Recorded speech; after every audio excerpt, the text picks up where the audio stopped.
In order to be truly healthy, you have to have friends, you have to have connections with the community. It helps if you have a job, you have to have somewhere to live, you have to have people who care about you and people that you care about. If you don't have social connections, if you don't have friends, if you don't have work, if you don't have a sense of worth and a sense of belonging, then you're not a healthy person, and society should work towards helping people become all that they can be and become healthy.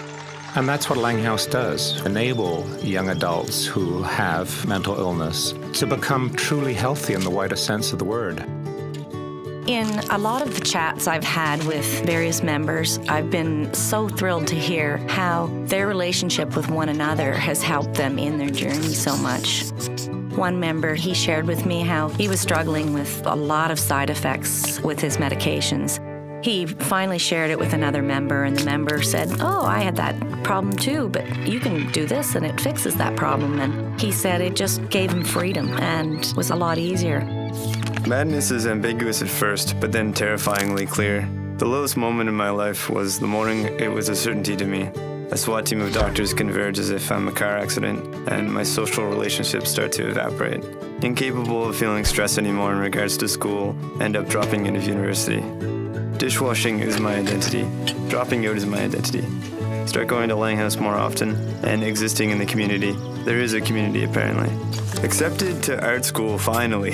Leaving the meat grinder behind. I still wonder, though, who I am now and who I would have been and who I will be. Peer support at Laing is what the house is based around, but it also just happens naturally when you're hanging out with people in the house. If I had been talking about how it was particularly hard to get out of bed that week, someone might pop up and say, "Yeah, well, I had the same thing last week, but here's what I did to do that, or to get out of bed, or to help me with that." When a bunch of the people at Laing and I started hanging out outside of Laing House, there was a group of about 4 or 5 of us, and that was a big turning point when all of us could just hang out. That kind of just goes to show and to prove that it did do something. The psychiatrist recommended I attend Laing House. It became my world for a few years. I also learned a very important secret. Different people cope with mental illness using different strategies, and you could compare and tell which strategies were the best. The people that did the best accepted the cards they were dealt and therefore proceeded with an easy confidence. I wouldn't bet I'd have learned to be healthy in that way without the people at Laing House to help me. As somebody living with a mental illness, I've often felt as if I didn't belong to any particular community.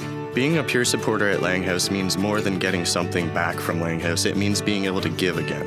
Helping my peers grow, learn, get into exercise, become motivated to go back to school or work is one of the most positive things that I get to do on any given day. Whether I'm able to do that to a large or small extent, being able to give back to my community in some way allows me to feel like I have purpose again. So for that, I thank Laing House.